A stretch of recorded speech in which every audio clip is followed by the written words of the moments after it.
తెలుగు సినిమాల్లో ఒక సినిమా ఈవేళ ఎన్ని రోజులు ఆడుతుంది అనేది లెక్క మారిపోయింది.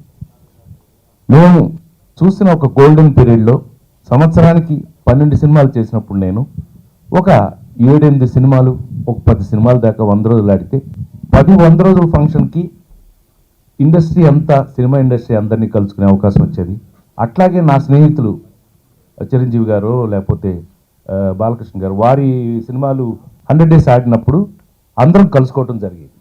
ఇప్పుడు మార్కెట్ విధానం మారింది, మీ అందరికీ తెలుసు.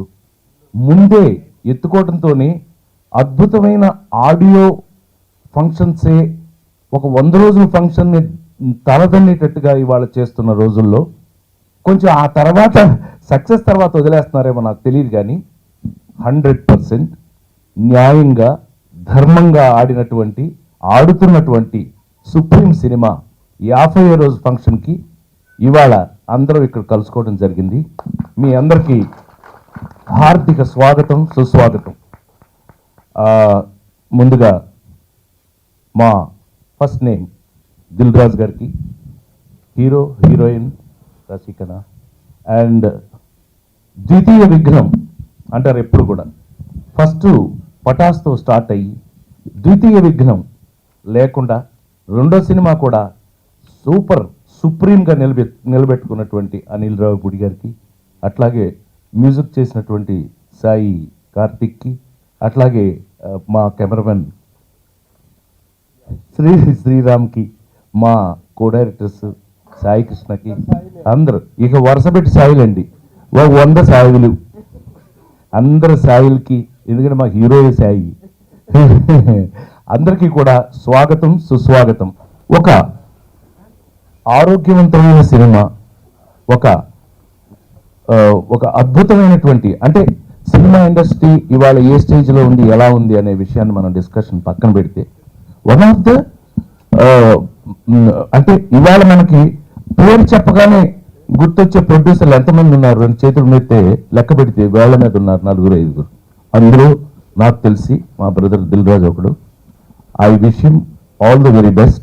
ఆయన అంటే డిఫరెంట్ ఫిలిమ్స్ తీస్తున్నారు, మీ అందరికీ తెలుసు. అన్ని సినిమాలు హిట్ అయిపోతే ఆయన మనతో ఎక్కడ మాట్లాడతాడు, ఎన్ని ముఖేష్ అన్న ఎదురు కూర్చొని మాట్లాడుతుంటాడు, మనతో మాట్లాడు ఇంకా అయినా. But he's making all varieties of films. I congratulate him very much sir. Success is the final అనుకున్నట్టయితే నాకు తెలిసి ఇవాళ ఇప్పుడు ప్రమోషన్ టైంలో అంటే ప్రమోషన్ అప్పుడంటే మాట్లాడచ్చు, కానీ ఇంత చక్కటి ఆరోగ్యవంతమైన న్యాయమైన ధర్మమైన హిట్ వచ్చిన తర్వాత ఇంకా మాట్లాడడానికి మాటలే ఉంటాయి. అయినా కొన్ని మనం గుర్తు చేసుకోవాలి. ఒక అద్భుతమైనటువంటి పటాస్ లాంటి సినిమా తీసినటువంటి అనిల్ రావిపూడి అంత చిన్న వయసులో నిజంగానే జనరల్గా తెలుగు సినిమా ఇండస్ట్రీలో ఒకప్పుడు డైరెక్టర్లు అని అంటే అంటే ఇండియా ప్రైమ్ మినిస్టర్స్ లాగా ఇద్దరు పట్టుకుని తీసుకొచ్చి అలాంటి స్టేజ్ నుంచి రాను ఏజ్ తగ్గిపోయింది అనమాట. అలాంటి స్టేజ్ నుంచి ఇవాళ అనిల్ని చూస్తే నిజంగా అందరూ ఎంతో సంతోషపడుతున్నారు. నేను మొన్న 2-3 ఫంక్షన్లో చూశాను నేను. అలాంటి స్టేజ్ నుంచి నిజంగా విత్ వర్త్ ఒక సినిమా ఆడితే అరే బిగినర్స్ లక్రా అంటారు జనరల్గా. ఒక సినిమా ఆడితే అది కంటిన్యూ చేయవలసిన బాధ్యత మన మీద మనకే ఉంటుంది. మాకు హీరోలుగా చెప్పేటప్పుడు ఒక మాట చెప్పేవాళ్ళం మేము, హీరో అవడం ఎవడైనా అవుతాడో, హీరో అవడం చాలా తేలిక కానీ నిలబడటమే కష్టం అని చెప్తుండేవాళ్ళం. అలాగా ఈ ప్రాసెస్ మాబోటి వాళ్ళకి, అంటే 37 సంవత్సరాల ఈ సినిమా ఇండస్ట్రీకి వచ్చి 39 నాబోటి వాళ్ళని మాత్రమే గుర్తు చేసుకోవాలి. సో ఇవాళ ద్వితీయ విఘ్నం లేకుండా ఒక చక్కగా రెండో సబ్జెక్టు కూడా తనదైన స్టైల్లో, అంటే ఎంత జెన్యూన్ కాకపోతే ఒక పెద్ద సినిమాల మీద కూడా తట్టుకుని నిలబడి ఇవాళ 50 డేస్ అనే సినిమా చాలా తక్కువ ఉంటాయని నేను అనుకుంటున్నాను. నేను 50 డేస్ అనే సినిమాని చూసినందుకు ఆ సబ్జెక్టు, ఎందుకంటే రచయిత దర్శకులు అంటే నాకు మరీ గౌరవం. అలాంటి పొజిషన్లో తను నాకు ఒక బిడ్డ లాంటి అనిల్ రావిపూడి ఒక నిజమైన అద్భుతమైనటువంటి సక్సెస్ ఇచ్చినందుకు గాను I heartly bless him and thank him at this time. అతన్ని నేను హృదయపూర్వకమైన కృతజ్ఞతలు తెలియజేస్తున్నాను. ఈ సందర్భంగా ముఖ్యంగా నేను చెప్పవలసిన, బ్లెస్ చేయవలసిన మెయిన్ సాయి ధరమ్ తేజ్ హీరో. ఈ సినిమా వర్క్ చేసేటప్పుడు ఎంత అద్భుతమైనటువంటి తండ్రి కొడుకుల అనుబంధాన్ని, ఆ అద్భుతమైన సీన్స్ తను రాసి మాకు ఇచ్చాడో మర్చిపోలేని విషయం. ఒక మంచి సీన్ ఉంటే తప్ప, నేను ఎప్పుడు చెప్తుండే ఆ నలుగురప్పుడు కూడా అదే చెప్తున్నాను, నేను గొప్పవాడిని కాదు, నాకు వచ్చిన అవకాశం గొప్పది అని. నాకన్నా నాకు వచ్చిన అవకాశం గొప్పది అయినట్టయితే కనుక ఈ సినిమాలో తండ్రి కొడుకుల అనేక రకాలైనటువంటి, మనం సినిమాల్లో అనేక రకాల తండ్రి కొడుకుల రిలేషన్షిప్ చూసుంటాం మనం. But if you see in this particular cinema, నాకు ఎంత బాగా నచ్చిందంటే, ఫుల్గా తాగేసి పడిపోయే తండ్రిని ఎత్తి మోసుకెళ్ళి ప్రతిరోజు పాపం ఇంట్లో స్నానం చేయించి భోజనం పెట్టడం, ఇట్స్ ఎ కైండ్ ఆఫ్, అదొక అద్భుతమైనటువంటి రిలేషన్షిప్.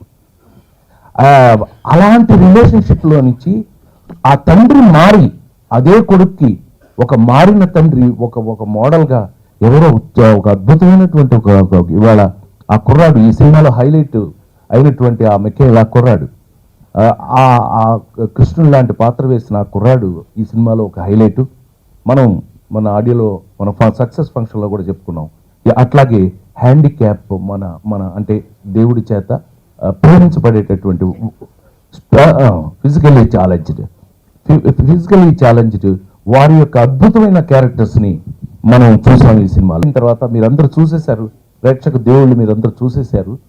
ఆ ఏటీఎం ముందు నేను మారిన సీన్ చేస్తున్నప్పుడు ఫస్ట్ టైం ఈ మధ్య జనరేషన్లో ఇప్పుడున్న కుర్రవాళ్ళల్లో, హీరోల్లో నేను చూసి ఆశ్చర్యపోయిన విషయం ఏంటంటే, ఏటీఎం సీన్ యాక్ట్ చేసేటప్పుడు అతని ఎదురుగా నేను మారిన, అంటే ఎందుకు మారాను, ఏంట్రా బార్లని వెతుకొచ్చావా, ఇప్పుడు నేను బార్లకు వెళ్ళే అవకాశం లేదు, నేను అని పని చేస్తున్నాను, ఈ తండ్రి మారిపోయాడని చూసినప్పుడు నా మాటలు వింటూ గ్లిజరిన్ లేకుండా కళ్ళ నీళ్ళు అతను పెట్టుకోవడం నిజంగా ఆశ్చర్యం వేసింది నాకు. Such a sensitive and nice bye హీరోగా మనకి దొరకటం నిజంగా రాబోయే కాలంలో ఒక మంచి హీరో అతను కావాలని. సక్సెస్, ఎస్, దేనికైనా సరే నాకున్న ఎక్స్పీరియన్స్ ప్రకారం ఏంటంటే, మనం ఎంత గొప్ప నటులమైనా, మనం ఎంత గొప్పగా యాక్ట్ చేసినా సక్సెస్ ఎప్పుడు కూడా మన ముందుకు నడుపుతుంది. నీకు ఇలాంటి వరుసగా సక్సెస్లు, న్యాయమైన సక్సెస్ నీకు వస్తున్నందుకు నేను చాలా గర్వపడుతూ